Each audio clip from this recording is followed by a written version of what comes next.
In a little less than a year, the financial crisis reached a new level and spread to the whole country.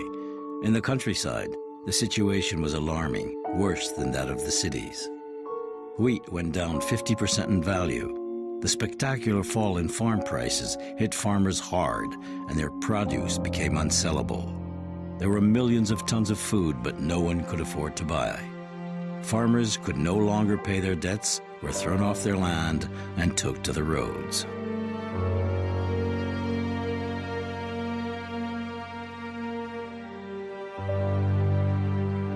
The plight everybody identifies with, the plight of homelessness, of poverty, of no work, of family disintegration, becomes a universal plight. People were looking for new places to work, and so there was this sense of moving around and also moving out of the agricultural states, which were particularly badly affected. There are mass migrations out of the Middle West of evicted farmers looking desperately for work someplace, migrant labor of some kind or another. And many of them lost their farms at this time, and this was in the early 1930s.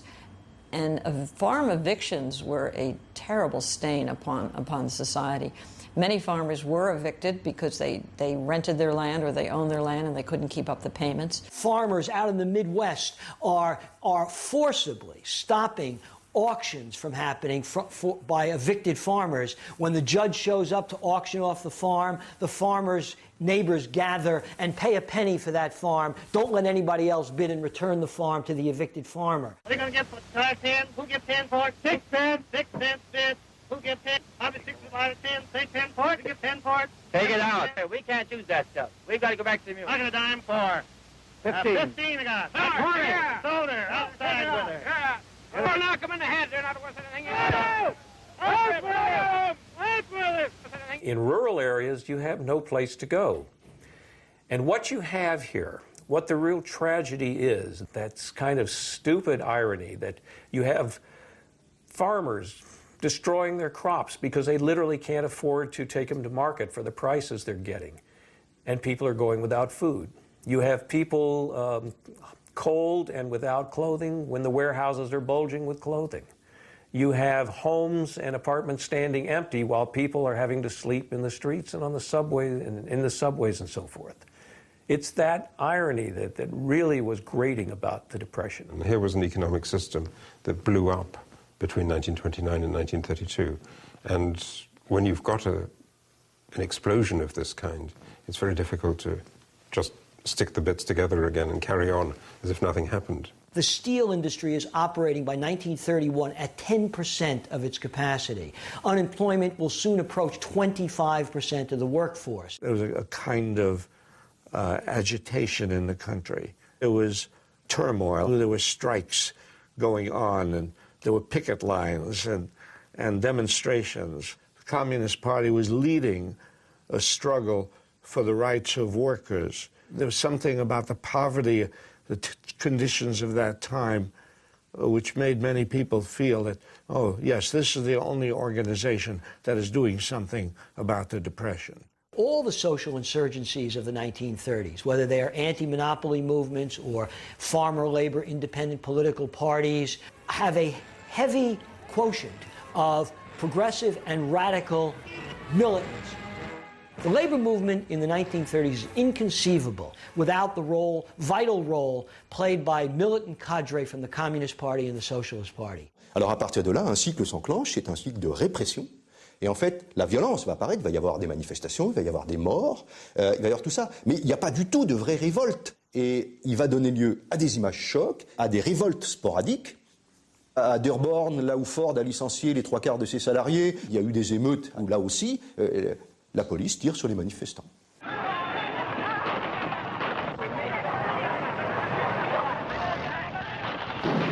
In Ford factories, where the number of workers had dropped from 130,000 to 37,000, those who were lucky enough to keep their jobs saw their monthly salary fall from $50 to $16.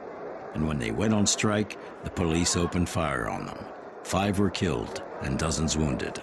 Herbert Hoover does certain things which are so offensive, and perhaps the most offensive thing he does is to send troops to break up what is called the Bonus Army, which is gathered in Washington, and these are veterans of World War I, to demand an early payment of the bonuses that were promised them when they returned from the European War in 1918. 14,000 came from all over the country. They rode the rails, mounted trains they couldn't afford. Every way they could, they came to Washington, D.C. They presented a petition to Congress, and Congress rejected it. They sort of set up camp on the Mall, which became the sort of Hooverville of the bonus expeditionary force. Some of the people who had come went home. Some really didn't have any reason to go home, so they just stayed on. And they were no threat to anybody. Hoover allowed himself to be led astray by 2 soldiers, Major Dwight D. Eisenhower, future U.S. President, and above all, General Douglas MacArthur. Douglas MacArthur, you have to understand, was the kind of person who, once he got an idea in his head, it never occurred to him that it could be wrong. And he got the idea in his head that these people represented a grave threat to the Republic, that they might somehow storm Congress or do something. I mean, these were families. It's not that they're not just an army, they're not armed or anything. And he began to put this to Hoover. And finally, MacArthur persuaded him that this was indeed a threat. And Hoover sent out the military to shoot at them. It was disastrous. Under General MacArthur's command, 4 cavalry platoons, an infantry column equipped with bayonets and gas masks, and 6 tanks attacked and set fire to shacks.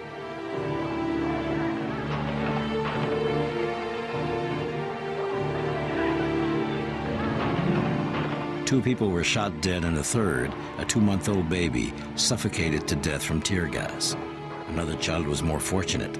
As he tried to return to his shack to get his teddy bear, a soldier stopped him by stabbing him in the legs with his bayonet.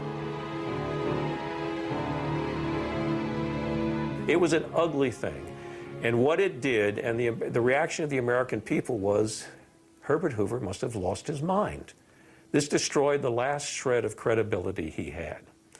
MacArthur, because he was MacArthur, went to his grave believing he'd save the Republic from, a revolution. A great irony that the military heroes of World War II, MacArthur, Eisenhower, would attack the veterans of World War I and break up the bonus army. And this so angers people. It's such a brutal, kind of callous indifference to the plight of Americans. That incident basically killed Hoover's reputation. I mean, his reputation was already in disrepair over the bad economic policies. That was disastrous for Hoover's approval ratings. Prosperity is just around the corner. What we'd like to know is which corner. We've turned so many corners now, we're dizzy. But still, I'm positive we'll soon be busy. Hoover again with great reluctance, begins to establish some minimal forms of federal relief. But all of Hoover's actions don't measure up to the dimensions of the crisis. They don't come close to measuring up to the severity of the crisis. The governor of New York, remember, was Franklin D. Roosevelt. And Roosevelt did try to institute some sort of welfare programs to alleviate the suffering because it was so obvious in big cities like New York. Roosevelt himself, of course, was rich, an aristocrat, and he was not really attuned to the lives of the poor. His wife, Eleanor Roosevelt, she actually went into poor districts and she saw how people lived. She had seen with her own eyes the conditions of the poor, how much poverty there was and how much distress there was made known to Roosevelt, not directly, but from his wife. Everybody expected Eleanor Roosevelt to show up because she was his eyes and ears, and she went all sorts of places. Roosevelt depended upon her because he couldn't get to a lot of places.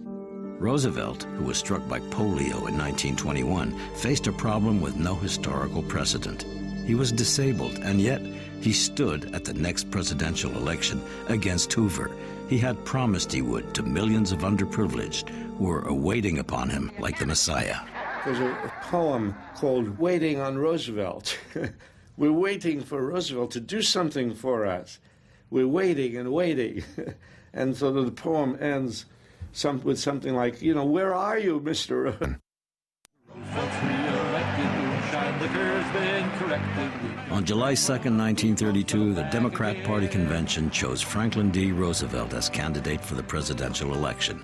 He pronounced for the first time the words, New Deal. I pledge myself to a new deal for the American people.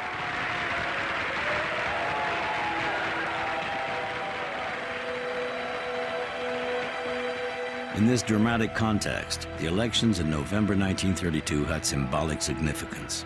Roosevelt promised to curb the devastating effects of the 1929 crash with measures such as the reform of the banking system, the assurance of a healthy currency, and economic and social aid. But what convinced the voters was, to his despair, his rather hasty promise to repeal the amendment which prohibited the consumption of alcohol, in other words, the end of the prohibition. Franklin D. Roosevelt won with 23 million votes, compared to Hoover, who only obtained 16 million. This landslide victory put the Democrats in power for the next 20 years. Franklin D. Roosevelt, President of the United States.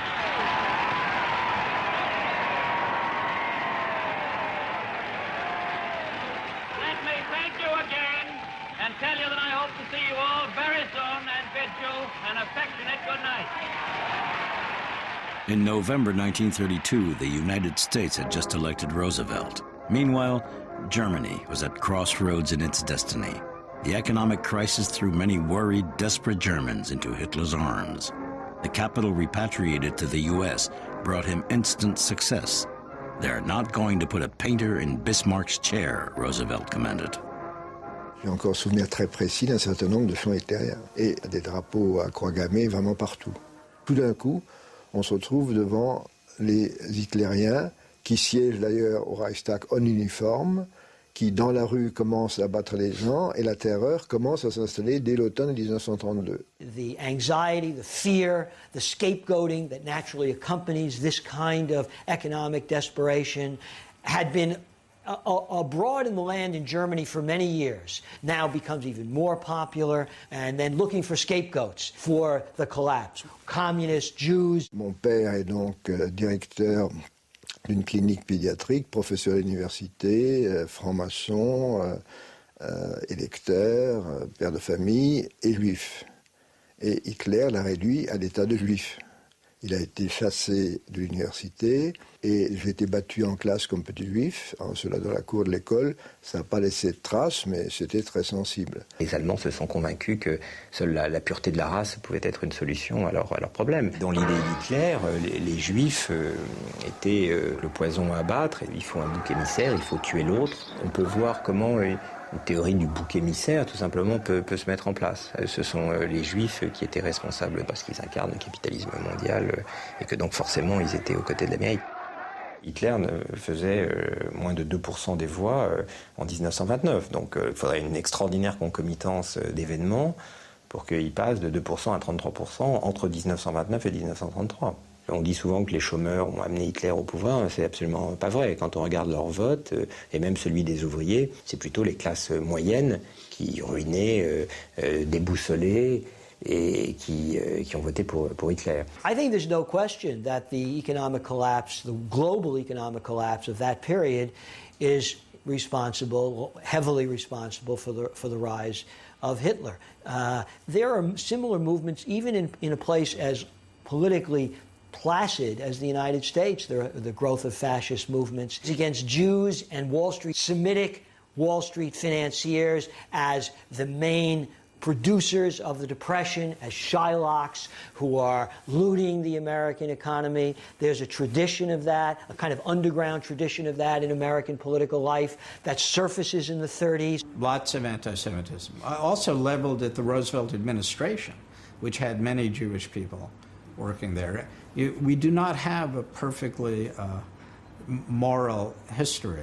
There are famous Americans who actually give voice to anti-Semitic sentiments. Henry Ford, who's an American icon, he's an American hero. He's Hitler's hero, too. Hitler actually has a photograph of Henry Ford in his headquarters in Berlin or someplace. And the reason for that is that Ford, during the 1920s, had written a series of articles that became a book, a bestseller, called The International Jew. And it was about how Jewish financiers were conspiring to undermine the American heartland. They were also spreading a kind of promiscuous culture, a kind of decadent culture.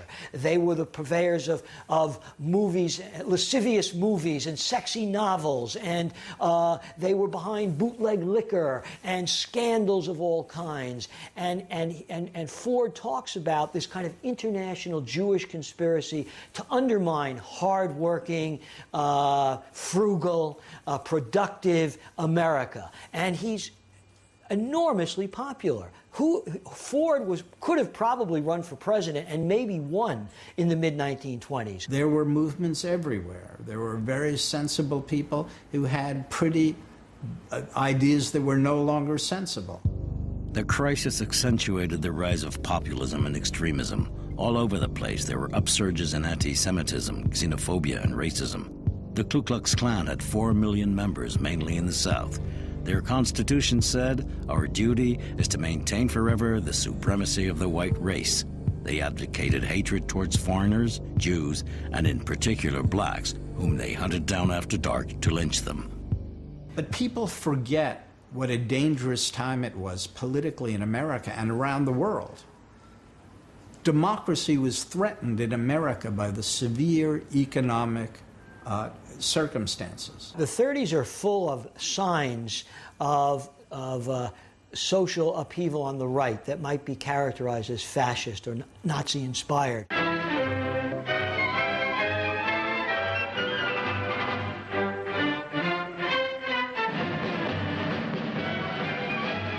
This procession of Nazi demonstrators did not take place in Germany, but in Central Park, New York. 20,000 people, including 8,000 uniformed stormtroopers, and thousands of American teenagers who came from youth camps, organized according to the model of the Hitler youth camps, headed towards Madison Square Garden to proclaim the rights of white Christians, true patriots. During the meeting, the crowd booed President Franklin D. Roosevelt and made the Nazi salute, crying out, "Heil Hitler."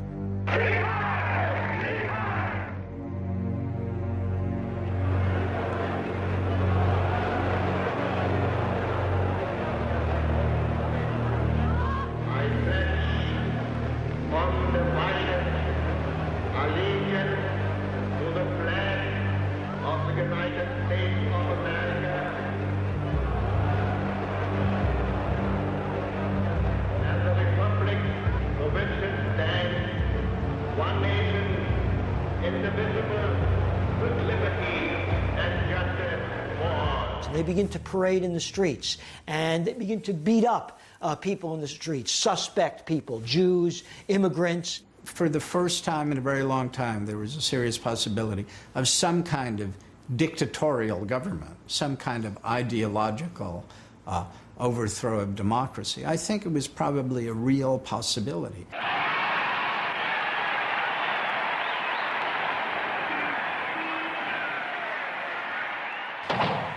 On February 15, 1933, 2 weeks after Hitler had risen to power, Roosevelt narrowly escaped an assassination attempt as he was making a speech in Miami. The mayor of Chicago was hit by 2 bullets instead and died, thanking the Lord for sparing Roosevelt.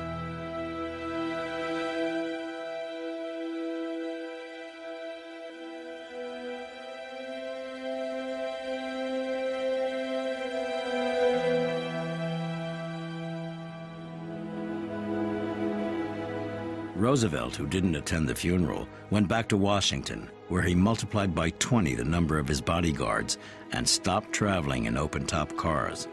He knew that he had many enemies, and that he was seen as a Red by the business world, the Supreme Court, and Congress.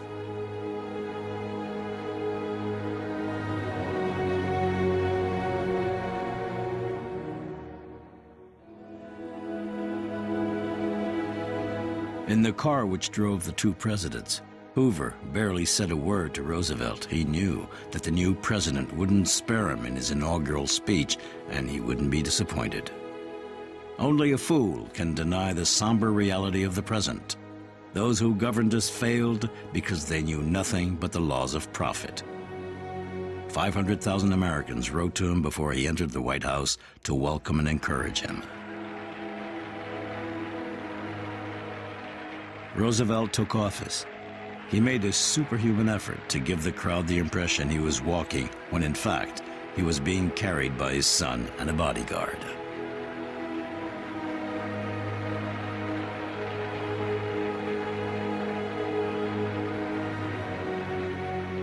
So first of all, let me assert my firm belief that the only thing we have to fear is fear itself.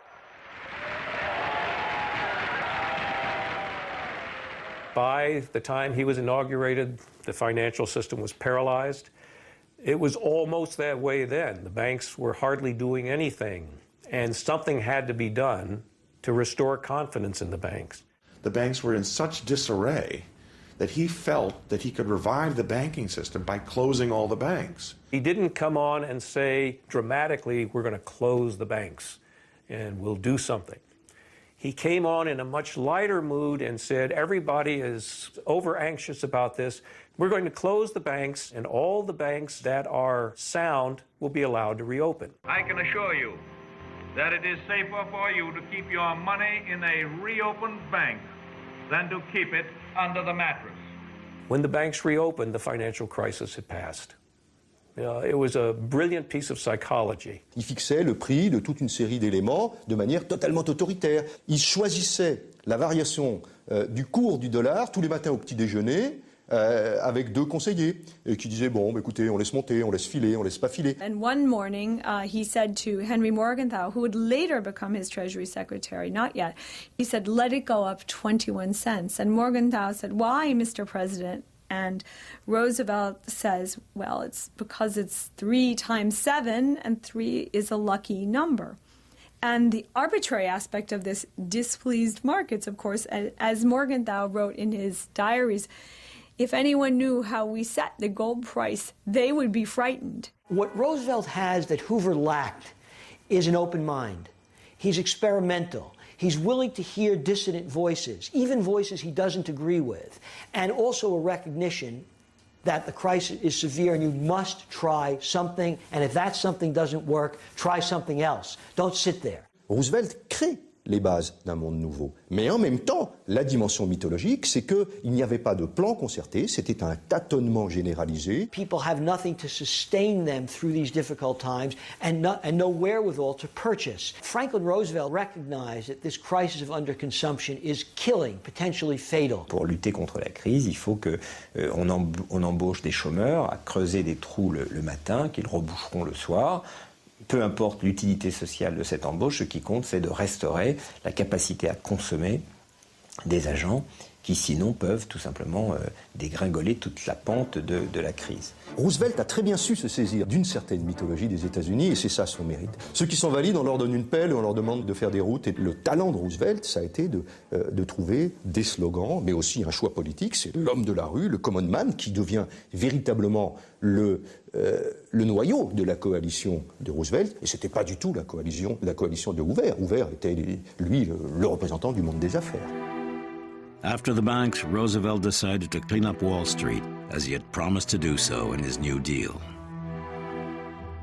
So there's absolutely no doubt that there was a real New Deal.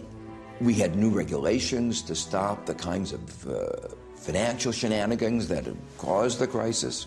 To head the Securities and Exchange Commission, Roosevelt chose Joseph Kennedy, the father of the future President of the United States. Roosevelt had wanted to make him his secretary for the Treasury, but Congress had refused his nomination because Kennedy was about to be charged by a Senate Commission of Inquiry for stock market speculation, embezzlement, and above all, for his role in the collapse of Wall Street in 1929. He becomes a major funder of his campaign, and Roosevelt shocks the nation by appointing Joseph Kennedy, of all people, to be the first chairman of the SEC. Well, who better to watch the market? Joseph Kennedy actually made a large bit of his fortune not just in speculating in the 20s. He was one of the few who got out of the market because he saw what was coming. When the market crashed, he went back in and he started buying handfuls of stock of all kinds of companies and putting them in the drawers and waiting for them to come up again, because he knew eventually they'd be worth a lot. He has connections to the bootleg liquor industry in the 1920s. He's a larger-than-life figure who becomes enormously wealthy and enormously despised by ordinary Americans as a not-to-be-trusted speculator who makes a fortune off of other people's misfortune.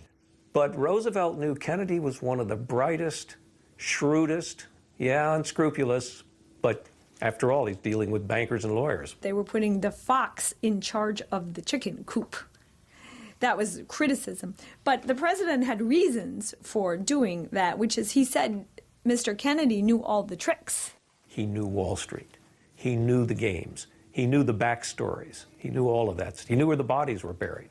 Kennedy, as the first SEC chairman, was known himself for being somewhat of a swindler and a fraud. But to me, it's not inconsistent with what the SEC stands for. What the SEC stands for is an agency that permits and institutionalizes and exonerates fraud instead of fighting it. So the fact that Kennedy headed the SEC was actually quite a... Roosevelt's naivety and lack of tact were sometimes surprising. To a group of young workers who had volunteered to finally have something to eat, he declared, I wish that I could take a couple of months off from the White House and come down here and live with them, because I know I'd get full of health the way they have. The only difference is that they've put on an average of about 12 pounds apiece since they got here, and I'm trying to take off 12 pounds. Roosevelt was good in reassuring people. He was good in convincing people that the government cared about them, the government could do something. Preceded by a big show, Roosevelt launched his program to fight the effects of the Great Depression and to give a new boost to the American economy, which had been ravaged since the 1929 stock market crash. $5 billion were allocated to fight unemployment. Over 3 million Americans were hired, rising to 8 million 2 years later. Roosevelt had 15 key laws passed. He established a system of social welfare, pensions, unemployment benefit. He outlawed child labor, discrimination against hiring blacks and women, and he introduced a minimum wage. What characterizes the New Deal in the mid-1930s is a whole array of public works programs. Nobody had done this kind of thing before. People did have an idea, I think, that big public works projects would be a help, and that was an important part of the New Deal, and it was psychologically important. The New Deal changed America. We built countless roads, bridges, dams, schools. roads and bridges here in New York City where we're sitting today that were built with New Deal money, it changed America dramatically. That wouldn't have occurred, and it set the stage for the post-World War II economic expansion. Government spending had been used to build highways, construct schools, build hospitals, invest in research. We move into a welfare state, which we had not had before. But they are really trying to deal with both manufacturing, with construction, with welfare, with social welfare, I should say, simultaneously. There was no social welfare system. The United States was the last industrial country in the Western world to introduce any kind of social safety nets like unemployment insurance, old age pensions, and so forth. Il a fait des choses qui ont eu un avenir extraordinaire. Il a créé la sécurité sociale. En 1935, il a posé les bases de la sécurité sociale aux États-Unis. Social Security did not apply to the poorest of workers, and these were the black workers. It did not apply to domestic workers, maids, dishwashers, porters. These were the jobs that were held by black people. They were the last in everything. They were the first to lose their jobs, if they had jobs. The black people simply did not benefit from the New Deal measures in the way that white people did. African Americans were in the same position as other Americans, but worse, because they had been worse to begin with, and comes the Depression, the situation is extremely difficult. The old unions had no black people. They only had skilled workers, and the black people were not the skilled workers. They were not allowed into the unions. One of the reasons there is such a disparity in income and wealth in the 20s is because unions are so weak. There's no defense against this corporate effort to keep wages low. Striking is still illegal in the United States, so until that time, a labor union had absolutely no standing in law. All of that changes in the 1930s. A whole series of social uprisings in the 1930s move America's political spectrum to the left and has an enormous impact on Roosevelt himself. Supported by public opinion, Roosevelt set up the right to union representation for all American workers. It was an absolute revolution. But its implementation met with the reticence of the business world and company heads.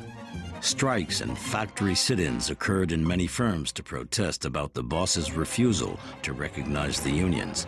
But the bosses finally gave in, as industry was at a standstill.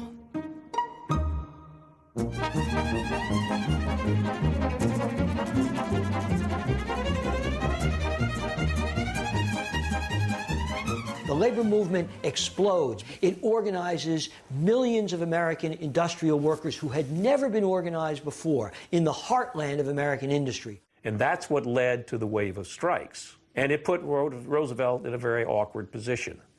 And I don't think he regretted any of that, but it did make recovery that much more difficult. There was a general strike in San Francisco, the whole city tied up.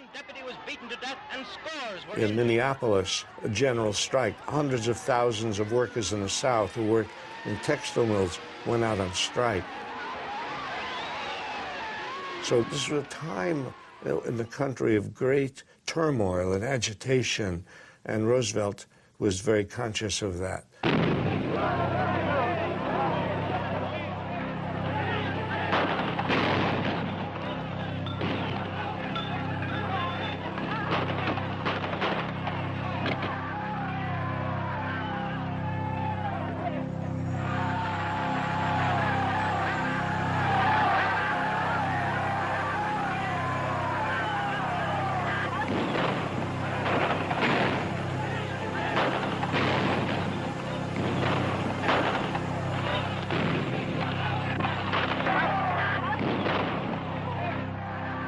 The government of the New Deal supported the bosses, even when the latter had broken the new laws. Steel factories in Chicago refused to recognize the unions.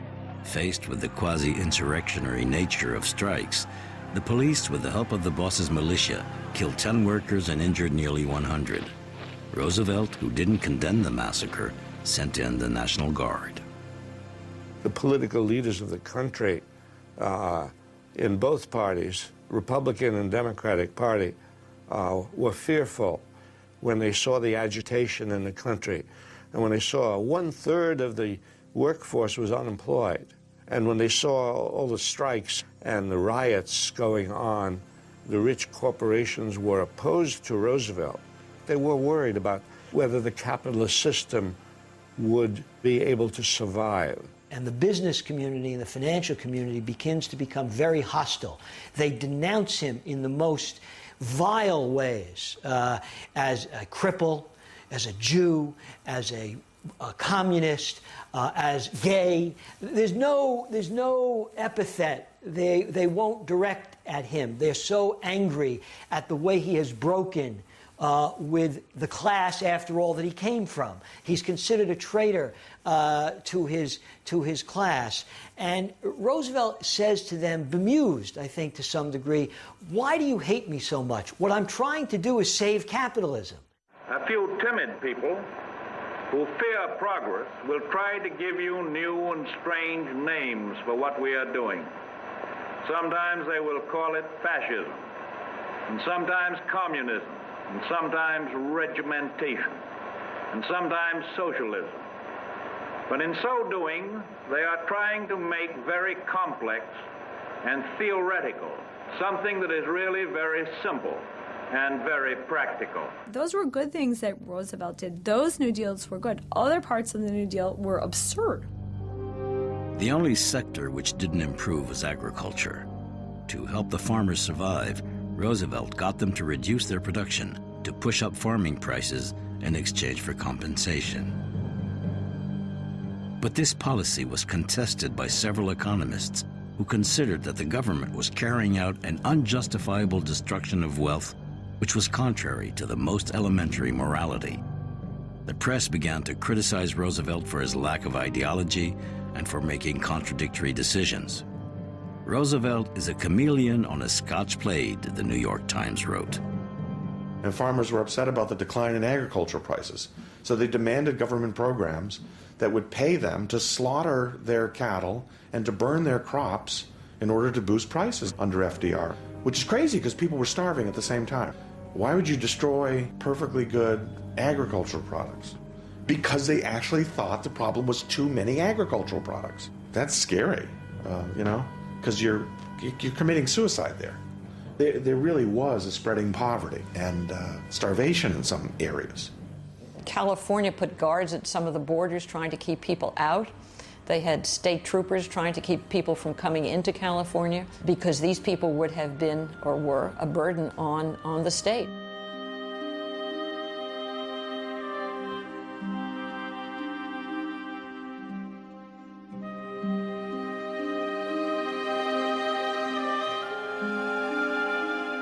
You could literally see the Depression etched in the faces. That's one of those wonderful photographs of people like Walker Evans and others. You can see the torment.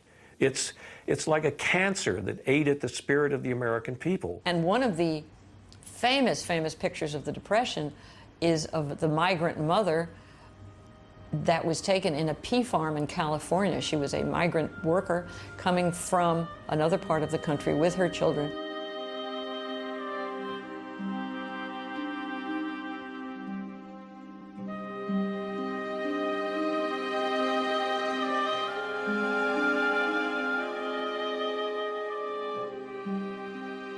We grew up with that picture, which is a picture of a lady very hungry with her children just devastated. You look at the picture a bit differently when you know that it was paid for by the government. And the man who ran the program that created this picture wrote in a memoir of it, we had to make the Depression look bad to keep our job. So you can have real poverty, but also real propaganda. Ces photos de ces fermiers ruinés, il faut les regarder très attentivement. Ce sont des photos très construites, d'un dénuement extrêmement bien organisé. C'est la construction d'un tragique. mais qui ne livre pas du tout la totalité de ce qui s'est passé. Et ces fermiers ruinés, ils étaient ruinés souvent bien avant la crise, et donc c'est pas la crise qui les a ruinés, c'était des catastrophes bien antérieures. Ces photos sont des fabrications de mythes, et il faut les prendre comme telles. Il y a toute une famille, et puis il y a un lit avec des barreaux, et puis un petit enfant qui est tout nu par devant. Il y a un mélange de crasse et de dignité qui, je crois, évoque un mythe, mais qui n'est pas du tout de l'ordre du témoignage brut. C'est un témoignage extraordinairement élaboré pour construire ce mythe, mais qui ne répond pas du tout à l'ensemble des manifestations. Enemies of the New Deal describe those photographs as propaganda on behalf of the New Deal. And they were. In some sense, they were, because a new culture is being born then. It's a culture of popular solidarity, very foreign to America. And it is propaganda, but it's much more than propaganda. It's a new way of life that's born in the 1930s.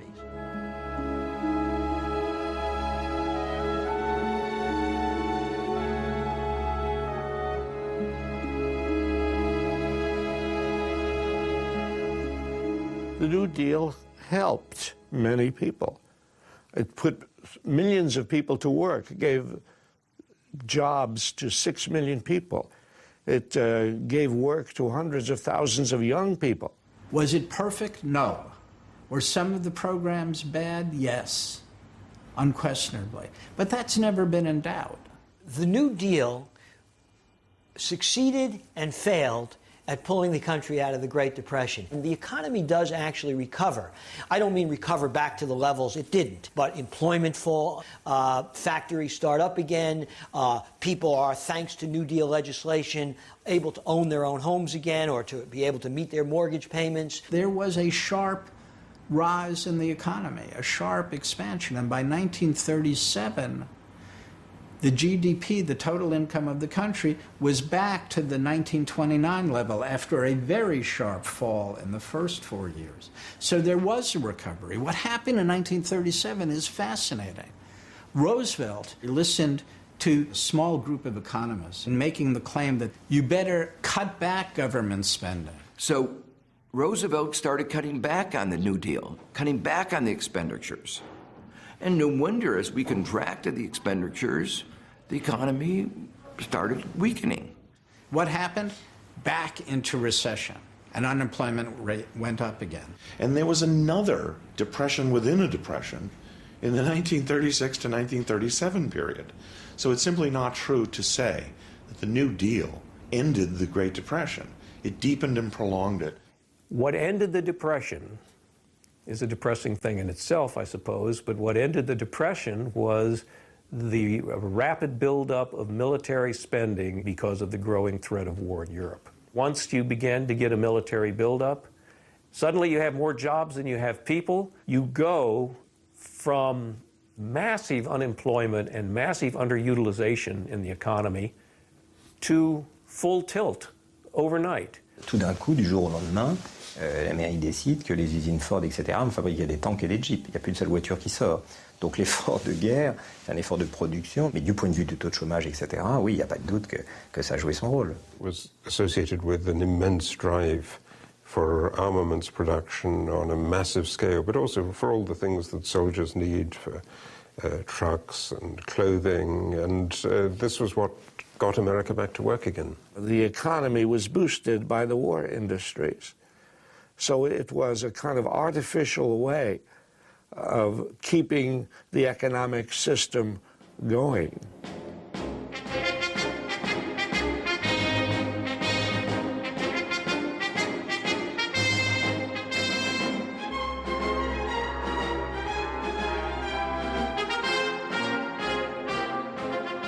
None of Roosevelt's efforts managed to restore American industry to its level prior to Black Thursday.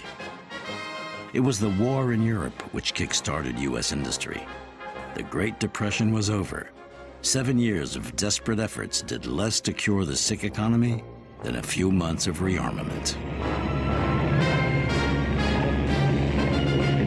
Some people have made the wrong conclusion from that and said you need military expenditures to emerge from a downturn. That's nonsense. That's nonsense. We must be the great arsenal of democracy. For us, this is an emergency as serious as war itself. Government spending on bombs was necessary to protect us against fascism. In March 1938, the German army occupied Austria without firing a single shot. World War II had just begun. And it's essentially only the Second World War that brings the United States back to full employment. So that is certainly true. We did not return to what we consider full employment until 1940. Does war take us out of the Depression? I would be loath to say that, but it certainly had some impact on it. That pump priming on a massive scale, represented by World War II, produces a prolonged period of prosperity that lasts for another generation after the war. And in 1944 and 45, the greatest fear of the American people was, when the war ends, will the Depression come back? 2 million bushels of North African grain, resold to Germany for Swiss francs, paid for by a consortium of banks with a deal in futures that the stock exchange unloads for coffee from Brazilian uplands, destined for Paris before the whole deal sinks. The checks, written in indelible inks, outrace Atlantics, winter hurricanes, our benefactors, 3 trusts they compete for, honor, glory, power, and of course, profits where all happiness is contained. We learned something from the Great Depression. Whether we've learned them enough is another matter. It's quite remarkable how ready we are to forget all those lessons when times change, and particularly when there's a profit to be made in forgetting that lesson. We had the knowledge to prevent a depression then, but we didn't use it. We didn't know how to do that after 1929, or there wasn't enough conviction for the government to act aggressively. Et c'est le côté troublant de l'expérience Obama. Qu'est-ce que c'est Obama? C'est Roosevelt 2 ans plus tôt. Alors on pourrait dire c'est formidable. Voilà quelqu'un qui va relancer, faire beaucoup plus vite que Roosevelt ce que Roosevelt avait à peu près fait. Oui, mais qui il a pris dans son équipe? Ben, il a pris des gens. Alors, il y a le côté novateur, c'est le côté écologique, le côté... Alors là, il a mis même carrément un prix Nobel comme ministre, et ça, c'est fabuleux. On voit très bien une ouverture très grande là. Et puis, du côté économique, pour n'inquiéter personne, il a mis les responsables qui étaient pris la main dans le sac avant. Et pour la même raison, il n'a pas eu le culot de nationaliser les banques américaines. Donc, je pense qu'il y a quand même beaucoup à dire sur les plans de sauvetage qui finiront, par produire leurs effets, parce qu'on sait qu'on reviendra sur l'ouvrage jusqu'à ce que ça marche. Mais on a perdu quand même beaucoup de temps. Cette crise, elle a commencé au cours de l'été 2007, on est en 2009, elle n'est toujours pas réglée. And just like the savants of the 1920s, these folks turned out to be fatally wrong. We're never going to have another crash, we're never going to have another depression. And they were both wrong, of course. They had tools they could have implemented, and they did not. It was, among the tragedies was this adoption of a damaging ideology as a cover for allowing the financial industry to do virtually anything they wanted, and for allowing, and mostly motivated by men and women who found a way to make a fortune and claim they were doing good for the nation. The wealth of the richest 1% of the country has increased enormously, and the gap between the rich and poor has become very, very great. And that's exactly what happened in the 1930s. We do need a new deal. The old New Deal was a New Deal that worked for the period of the time. It was a reaction to the Great Depression. The world changed enormously in 75 years. We are much wealthier now than we were then. But we have not shared the fruits of that wealth equally. The level of greed simply rose. It was accepted. And greed became a very important part of the financial overreaction, the financial speculation that led to this disaster. We allowed the banks to exploit the poorest Americans. Millions of Americans are losing their homes, and with it their life savings. They were preyed on.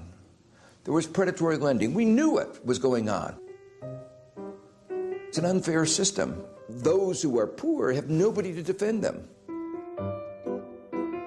We live in a world with an enormous amount of resources, and yet a world in which 1 billion people live under $1 a day, and 40% of the world live probably under $2 a day.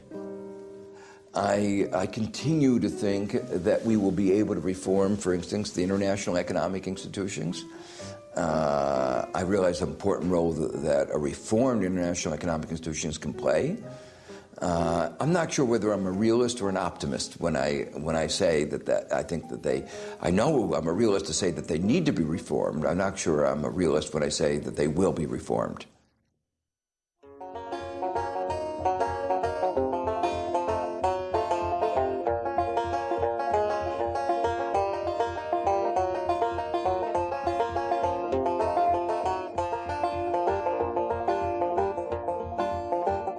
Bushels of North African grain, resold to Germany for Swiss francs, paid for by a consortium of banks with a deal in futures that the stock exchange unloads for coffee from Brazilian uplands, destined for Paris before the whole deal sinks. The checks, written in indelible inks, outer-race Atlantics, winter hurricanes. At last the coffee arrives, also the wheat.